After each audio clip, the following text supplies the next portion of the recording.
Aaradhya tutorial में आप सबका स्वागत है। आज हम लोग वसंत भाग 2 कक्षा 7 के लिए जो हिंदी की पाठ्य पुस्तक है उसमें से हम लोग पढ़ेंगे खान पान की बदलती तस्वीर पाठ 10, जिसमें यह बताया गया है कि कैसे विभिन्न प्रकार के खान पान जो भारत में मौजूद है वह अब धीरे धीरे बदलती जा रही है। लोगों का उसके प्रति रुचि जो है बदलता जा रहा है। कुछ उदाहरणों के माध्यम से यहाँ बताया गया है कैसे क्या, इसको हम लोग देखते हैं। जैसे यहाँ दिया गया है कि जैसे इडली डोसा सांभर वगैरह जो दक्षिण भारत तक सीमित था, अब वो केवल दक्षिण भारत में ही सीमित नहीं है, पूरे देश में फैल चुकी है। ढाबा संस्कृति जो है वो पूरे देश में फैल चुकी है। उत्तर भारत की जो रोटी दाल साग ये अब हमको सभी जगह देखने को मिल जाती है। वर्तमान समय में फास्ट फूड का भी बहुत ज़्यादा प्रचलन बढ़ गया है। लोग बर्गर नूडल्स आदि चीज़ें, चाइनीज़ नूडल्स वगैरह खाना बहुत पसंद करते हैं। आलू का चिप्स वगैरह खाना बहुत पसंद करते हैं। गुजराती ढोकला गठिया ये सब चीज़ें अब पूरे देश में फैल चुकी है। स्थानीय व्यंजन जो है अब स्थानीय न रहकर पूरे देश के अन्य प्रदेशों में भी फैलती जा रही है। मध्यम वर्गीय लोग जो है विभिन्न प्रकार के भोजनों का स्वाद ग्रहण कर रहे हैं। बम्बई वर्तमान में मुंबई की पाव भाजी और दिल्ली के छोले कुलचों की दुनिया जो है वो पहले की तुलना में बहुत बड़ी हो गई है, पर उसका जो स्वाद है उसमें बहुत अंतर आया है। जानकार ये भी बताते हैं कि जैसे मथुरा के पेड़ों और आगरा के पेठे या नमकीन जो हैं उनका स्वाद अब पहले से बदल चुका है, अर्थात उनकी गुणवत्ता में फ़र्क आया है। तो ये सब चीज़ें अभी हम लोग देख पाते हैं हमारे भारतवर्ष में। इसके साथ ही यहाँ पर यह भी दिखाया गया है कि खान पान की जो मिश्रित संस्कृति बनी है उसके कुछ सकारात्मक पक्ष भी सामने आए हैं। सकारात्मक पक्ष के रूप में जिसको हम लोग पॉजिटिविटी बोलते हैं, एक तरह से देखते हैं कि जो गृहिणियाँ हैं या कामकाजी महिलाएं हैं वे जल्द से जल्द तैयार होने वाले जो व्यंजन है उसकी विधि उनके लिए अब उपलब्ध हो गई है।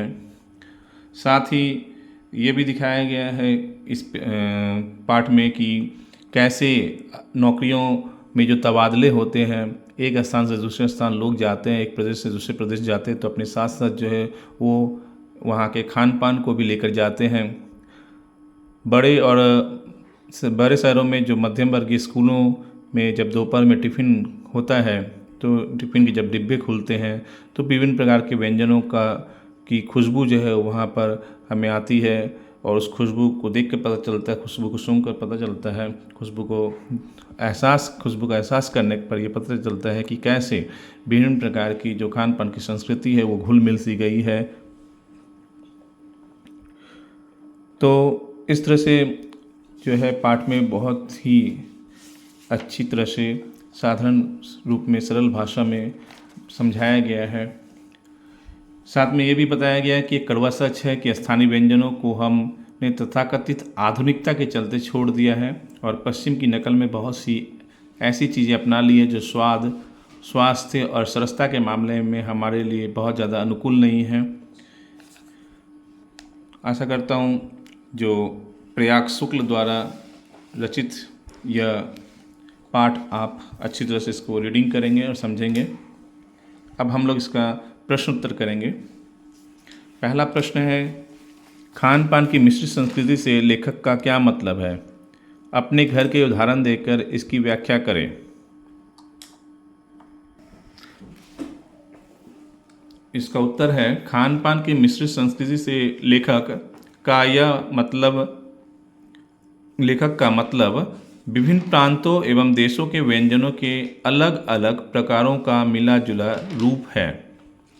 उदाहरण के लिए हमारे घर में कभी राजमा तो कभी ब्रेड तो कभी पराठे तो कभी सांभर डोसा जैसे व्यंजन बनते हैं, जो उत्तर एवं दक्षिण भारतीय संस्कृति का मिला जुला रूप है।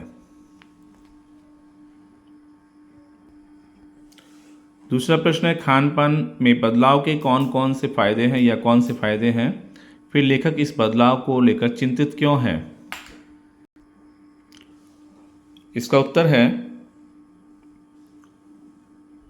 खान पान में बदलाव के कई फायदे हैं, जैसे अलग अलग प्रदेशों की संस्कृति को जानने एवं समझने का मौका मिलता है, देश की एकता कायम रहती है, भोजन के प्रति रुचि बढ़ती है, अलग अलग व्यंजनों का ज्ञान बढ़ता है, स्वाद एवं रुचि के अनुसार भोजन का चयन कर पाते हैं,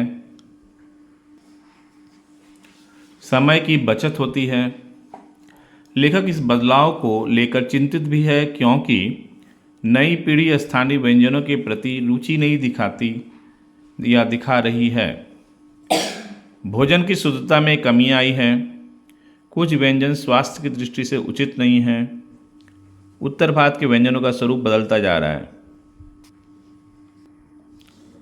तीसरा प्रश्न है, खान पान के मामले में स्थानीयता का क्या अर्थ है? इसका उत्तर है, खान पान के मामले में स्थानीयता का अर्थ किसी विशेष प्रांत के लोकप्रिय व्यंजन से है, जैसे मथुरा के पेड़े, आगरा के पेठे, दिल्ली के छोले कुलचे, मुंबई का पाव भाजी आदि। वर्तमान में महंगाई बढ़ने के कारण इन व्यंजनों की गुणवत्ता में कमी आई है, जिससे लोगों का रुझान इनकी ओर कम होता जा रहा है।